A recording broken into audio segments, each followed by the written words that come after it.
Hello po mga idol, good evening po ulit sa inyong lahat.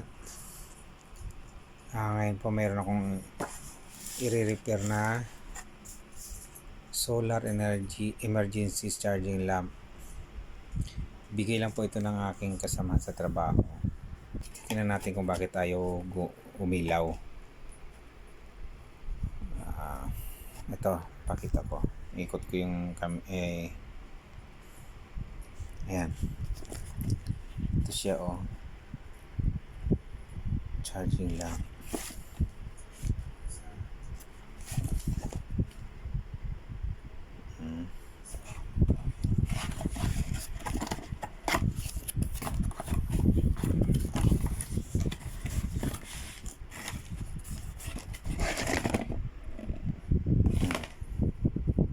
Ayan siya. Ayan ang forma niya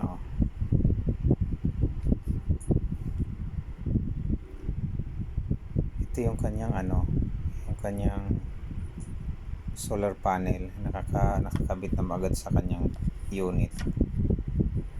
Ito yung charge indicator niya. Ito yung saksakan ng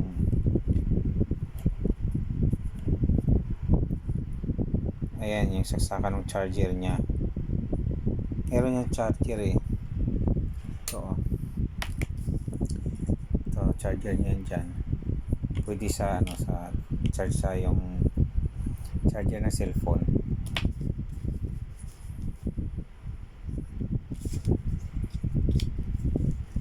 Ito kung halimbawang makulimlim, pwede i-charge sa cellphone, tapos gagamitin nyo siya sa gabi sa kwarto nyo, pwedeng sa bandang kusina nyo, sa lutuan. Tapos pagdating ng umaga, charge nyo lang sa init, sa araw, isasabit nyo lang sa labas. Ganyan. Ngayon mga idol, bubuksan natin to. May kasama pang yan kanyang remote.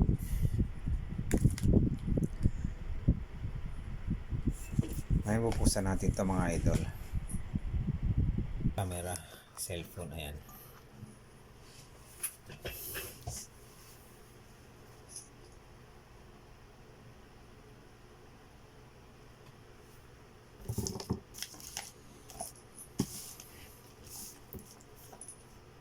Ngayon bubuksan natin sa loob kung anong problema niya.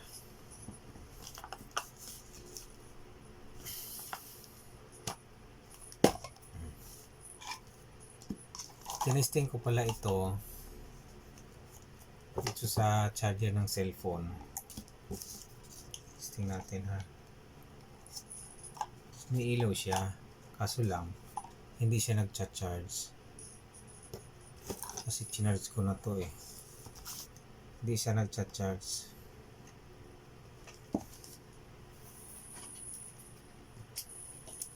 Ito charge natin natin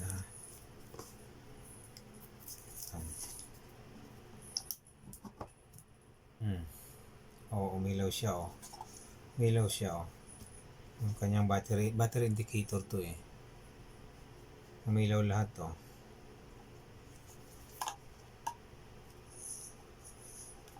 tapos pag inon mo iilaw din siya ayan, pero nakasaksak ka pa rin sa kuryente. Ito dapat hindi nakasaksak sa kuryente, i-charge mo lang siya.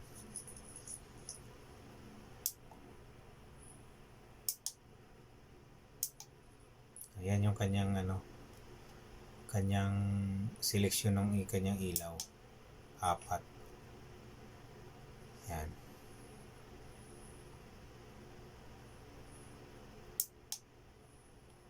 Ayan, patayan. Ngayon,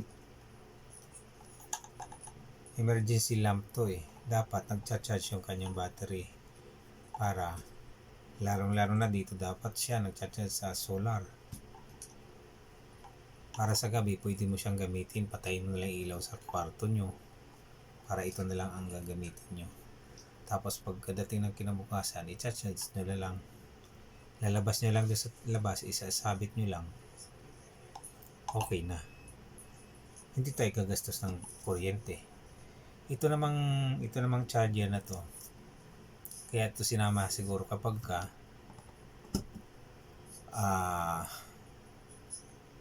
makulimlim o kaya maulan, hindi siya mag-charge sa sa solar, kaya merong ganito. Pwede dito sa charger ng cellphone.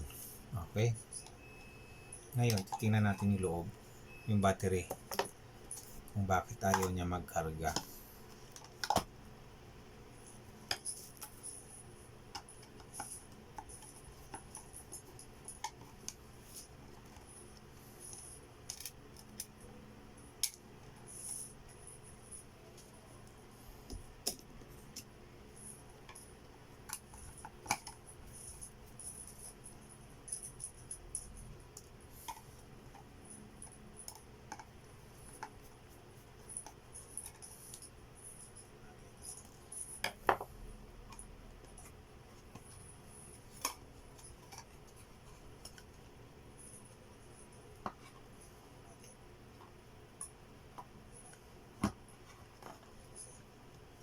Na mga idol, nabuksan ko na.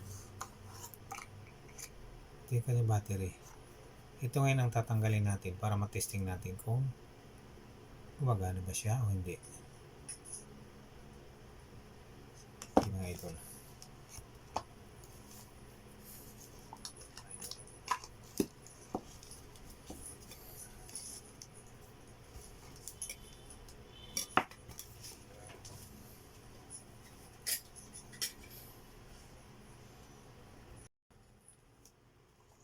Kasi mga idol, dapat nag-on siya pag in-on mo dito, dapat umiilaw na siya. Kasi may battery siya eh. Maghapon, nung binigay ito sa akin, maghapon ko itong isinabit sa labas eh. Nung gabi, wala. Ayaw umilaw eh. So, may diferensya talaga nito itong battery. Kaya tatanggalin natin. Testing natin kung may laman pa ba yun o wala. Pagka walang laman, palitan natin bago.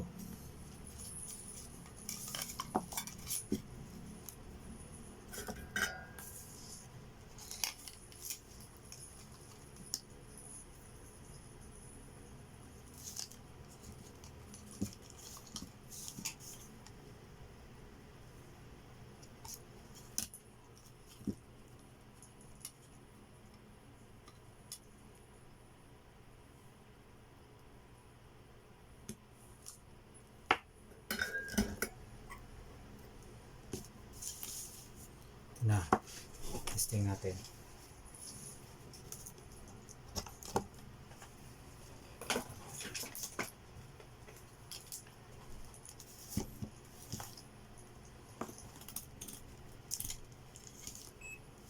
Hindi natin sa 9 volts DC.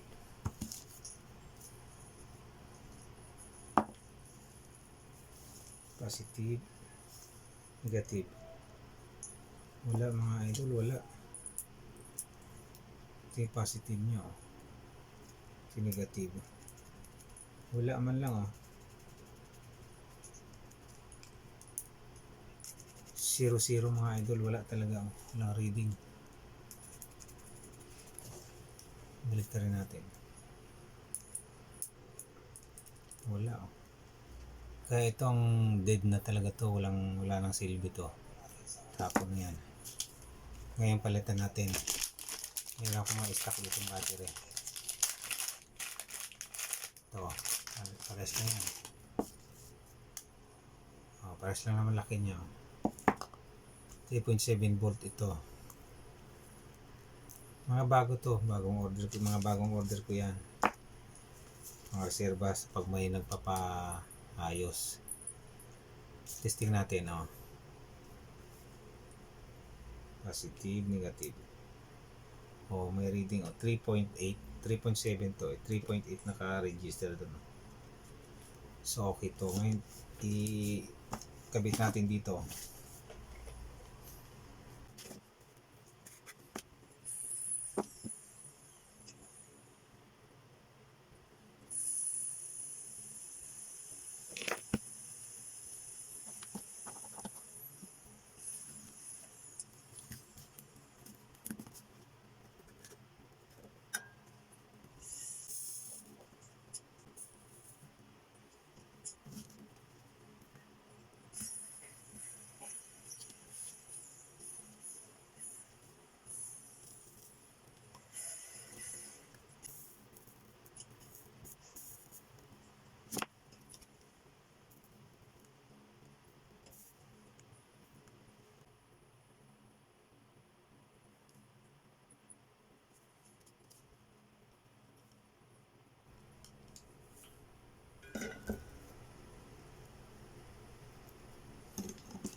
So ayan na mga idol, nakakabit na yung bagong battery. Testing natin ngayon siya. I-on natin kasi may karga naman yung bago yun eh. Ayun na. Mga idol, lumilaw na.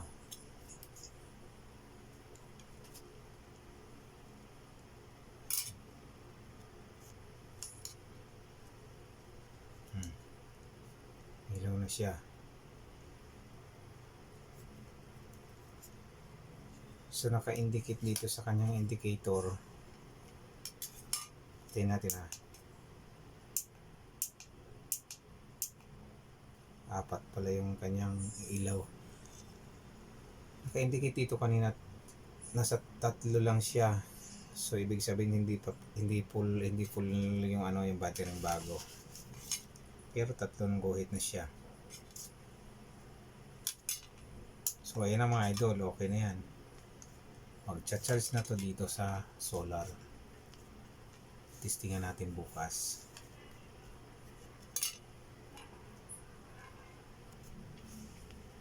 Ayan mga idol, pabalik ko na to.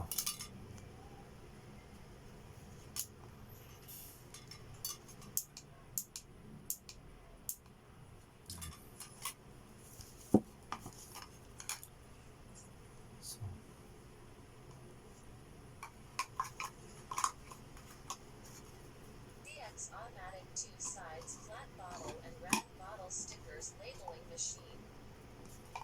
Machine is designed for stickers labeling, suitable for both flat bottles and round bottles. 2 labeling heads are separately controlled and adjusted. Can be applied for paper sticker labels, plastic sticker labels and transparent sticker labels. Machine can do flat bottles front.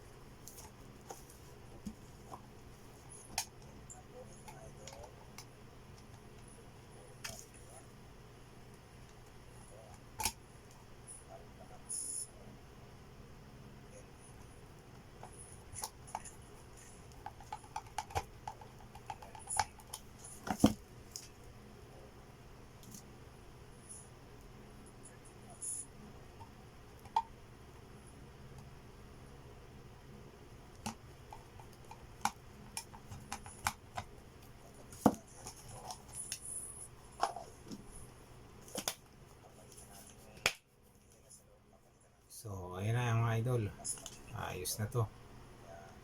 Di ba? Hindi na kailangan natin i-charge sa kuryente to. Sa natin i-charge sa araw. Testing ulit natin. Di ba? Liwanag, patayin ko ilaw ah. Maliwanag po. Kitang-kita naman ginagawa ko dito.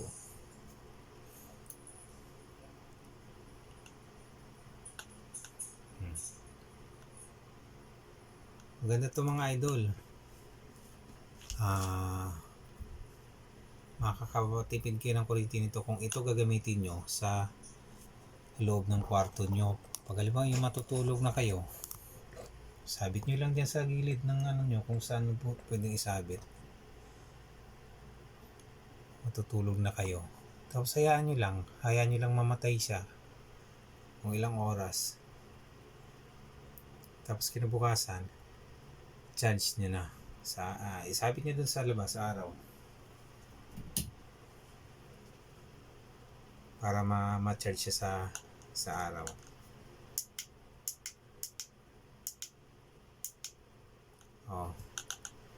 Ayan mga idol. Try nyo. Bumili kayo nito. Makakatipid kayo niyan. Gusto nyo dun sa banyo, sa CR nyo. Pwede rin to. Isasabit nyo lang dun. Kaya nyo lang abutin ng kamay para pag nag-on. Kasi wala siyang remote. Ay, may remote pala to. Saan na ba yun? May remote pala to mga idol. Sandali.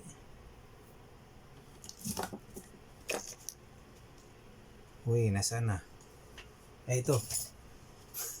Ito. May remote pala to mga idol. Walang problema kahit isawit mo sa taas. Sorry. Testing natin ha. Ayaw natin. Ayun nga oh. Okay. May remote siya. So kahit sabi ko ng medyo mataas-taas ng konti, okay lang. May remote naman pala. Tanggalin natin yung kanyang plastic pa oh. So ayan mga idol oh. Naka-on i-off natin. Oh. Ito nga. So kahit dun sa inyong tapat ng lababo, alam mo naghuhugas kayo ng plato o kung ano man, pwede ito doon. Sa labas, doon sa halimbawa may alaga kayong aso pa magpapakain kayo doon sa labas, pwede rin to sa labas isabit. Kaso lang parang outdoor ba nakalagay? Hindi naman outdoor eh. So wag niyo isabit sa labas mga idol, baka kasi mayroon siyang dito butas oh. Yung nilalagyan, sinasaksakan ng charger. Although mayroon siyang rubber na takip, pero mas safe pa rin pag sa loob ng bahay, wag siguro sa labas. Okay mga idol, i-update ko kayo bukas ng gabi. Bukas ng umaga isasabit ko na sa labas para matesting natin kung gagana yung solar niya. Titesting ko sa gabi. Okay mga idol, on nga muna natin ulit. Nasaan na? Ayun. Oh. Okay. Huwag niyo kalimutan mag-subscribe, mag-like at i-share niyo rin po sa mga kaibigan niyo yung aking video na to. Baka gusto rin nila nito. Makatulong din tayo. Makatipid ng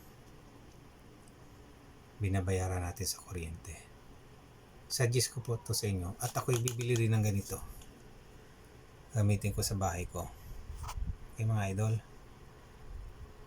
Pwede rin nyo itong gawing parang yung flashlight pag lalakad kayo sa kalsada na walang ilaw. Pwede naman to kasi i-on nyo lang. Pwede patay na yun. Kaya sa sa probinsya, yung nangiilaw sa ilog, sa sapa, sa palayan, nangiilaw ng palaka. pwede rin to. Walang gasto sa kuryente. Sige mga idol, maraming salamat ulit.